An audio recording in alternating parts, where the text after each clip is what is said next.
everyone. Welcome back to the Facebook gaming stage here at E3 2019.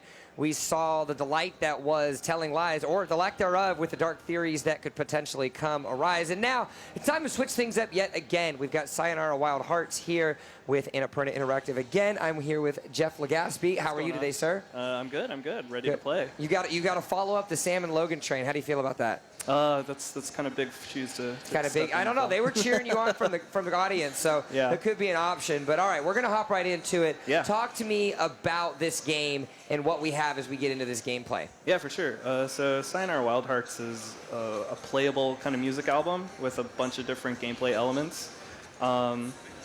There's an infinite runner aspect. There's a little bit of kind of heart/coin collecting. That's a lot like Sonic Adventure, but each of these first initial couple of levels that I'll be playing through, you'll see all of these gameplay elements kind of layer on and stack, kind of enhancing the whole thing. Now, there has been some great things, of course, with Edith Finch and now Telling Lies coming out of Annapurna Interactive. This is a very different type of game, yet it still does seem like that it is very narrative-focused to a large extent, which is, I think, at the core philosophy of Annapurna. Where was the philosophy and the inspiration for this game coming from? So this is from a dev team called Simogo. They're based in Malmö, Sweden. They're known for a bunch of really well-known and awesome mobile games that they've published on iOS, like Split T, Device 6, Year Walk. And so this is kind of like a step off the beaten path based on what they've done in the past. It's very bright, super highly colored, in your face, and the music's really awesome. So I'm getting into some gameplay right now, but yeah, they wanted to do something that was just different to them based on what they've done in the past. So basic gameplay mechanics, you said it has this infinite runner type of style, but also has this beautiful visual presentation. What are some of the mechanics players are going to need to know when they hop into this game? So right now it's just guiding the character that you play as, who's called the Fool. And you're trying to just collect all of these hearts, which contribute to your score. There's score tiers at the start of each level, so you can get bronze, silver, and gold. But as you play through more and more levels, there's additional elements like some quick time events, a little bit of light combat. Yeah. Seems super standard as a whole, and of course it continues to get harder and harder as things go across. So yeah, that's the first intro level. And you're always falling. You're just always in movement. So what is the basis for the story of this game? Of course, having narrative being a huge aspect of it. What is that story? So you play as the Fool. She's a character that recently experienced some heartbreak and encounters some magical events that lead her into a totally different world, very neon-colored and a little bit of cyberpunk inspired. But yeah, she goes through this world where there's also a lot of tarot card inspiration. Each of the enemy characters that you come across are these really interesting motorcycle gangs. And you'll be encountering them as you progress through each of these levels, and as you get to the end of a certain set, it culminates in a boss battle. And it does seem like as well, it's not just one basic style of presentation. Of course, you still have that infinite runner side where you're kind of switching between the lanes, but yeah. What, I guess, vehicle that you're riding in a lot of instances does change as these levels continue to progress. Yeah, so you're cruising on a pretty much tarot card surfboard through the cosmos. But after this, you get on a motorcycle once we get through this part. But that's like the kind of main vehicle that you'll be playing through during the whole game. And is there any thought processes on why a motorcycle? What was so significant about the dev team as you guys were building this up? The dev team just really liked the style and aesthetic of motorcycles, particularly.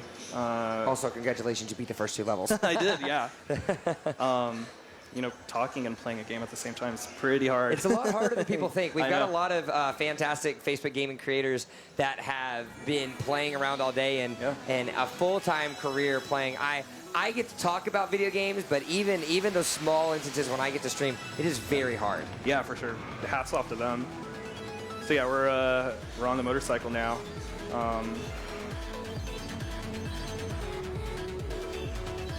Again, it's still infinite runner aspect, trying to collect as many hearts as you can. Now, are the hearts, are they just for points, or do they come in handy for any sort of things that you're buying later on and whatnot? It's just points. They all have kind of different point values. So there's actually a couple of harder to reach bits on these levels. There was one that I just passed in between two cars that give you a bit of a bonus. So that one was 1,000 points right there. But yeah, so each of the score tiers at the start of the level, whether you're trying to go for bronze, silver, or gold, kind of adds to the replayability of the whole game after you complete the whole narrative. And I think fluidity is something that this game has really put a priority on, whether it be going throughout the level and making sure that it's just one continuous shot, and more importantly, it's about transitioning from level to level. Mm-hmm. Now, where do we find ourselves here? Who are these three dancing devils? So you just met the Dancing Devils motorcycle gang. We're going to get a not-so-friendly intro to them. So this is the kind of light combat aspect. It's mostly timed button pushes, trying to get that perfect. So I got it good right there. There we go. And then after this, the next level will add these elements plus the movement of guiding your character through that, again, infinite runner bit. So it does make it more challenging. How many of these extra complexities are there in the game, or if you're allowed to disclose? There's a whole lot more, and they're inspired by the enemies that you'll be coming across. They all have their thematic elements that are appropriate while you're playing through each level.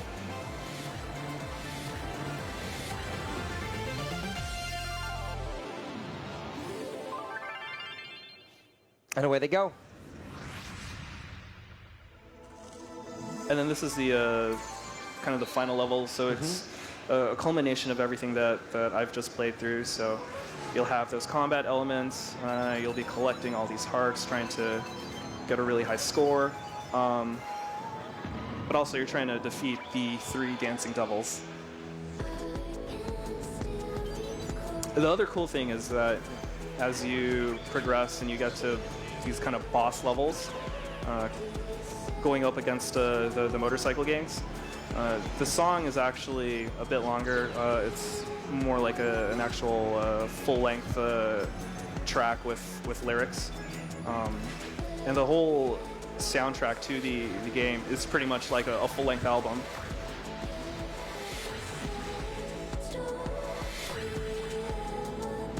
Chasing down one of our dancing devils. And for players that are interested in finding out more about Sayonara Wild Hearts and when they can get their hands on this game, what do we have for them? Yeah, so it's coming out later this year. It's going to be on Nintendo Switch, iPad, and iPhone. Hopefully announce a release date soon, but definitely before the end of the year.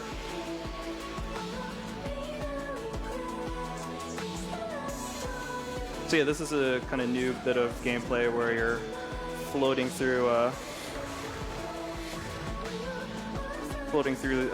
opening in the earth that's really fantastical. Just random fissure decided to happen Exactly. and open up the ground. It's part no of big it. deal.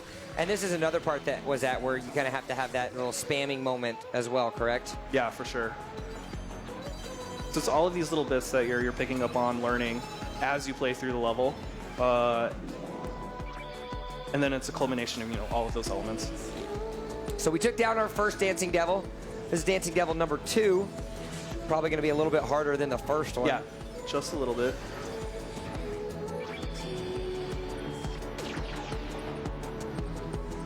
Now you said Cyberpunk was, one of the the kind of feels that you have for the art style for this. Where were some of the other inspirations on making something as vivid and as visually pleasing as you have here in Sayonara Wild Hearts? The team definitely wanted. Oh, my bad. The team wanted something that was super bright, loud, that neo-futuristic vibe that you can see with these levels. Definitely speak to that. Something that's totally eye-catching, right? As you're playing through the whole game, especially with music that's really really catchy. You know, a lot of synth pop. So it's a combination of all those things.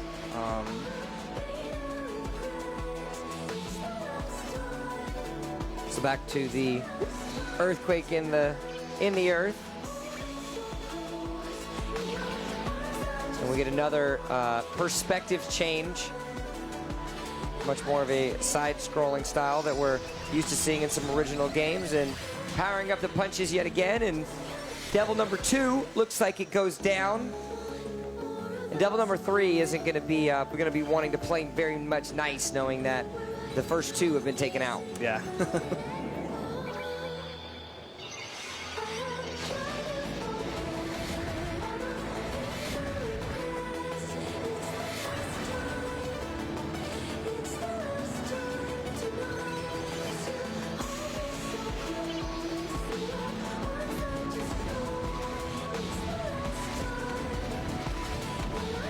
So yeah, this is another kind of new gameplay element where you're trying to avoid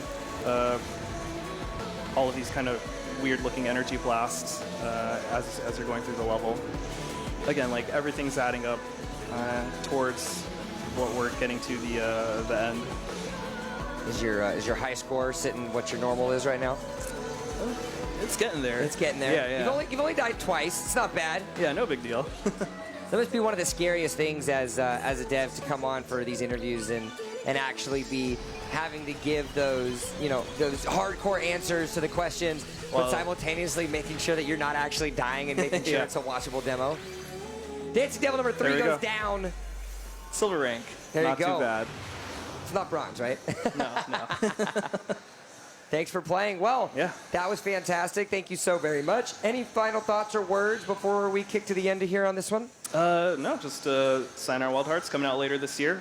Pick it up on Nintendo Switch and iOS. All right. Well, thank you so very much. Annapurna Interactive and Sayonara Wild Hearts will be releasing later on this year. We're going to kick ourselves to a break, and when we come back, it's more developer insight for the games here at E3 2019. We'll see you guys in a bit.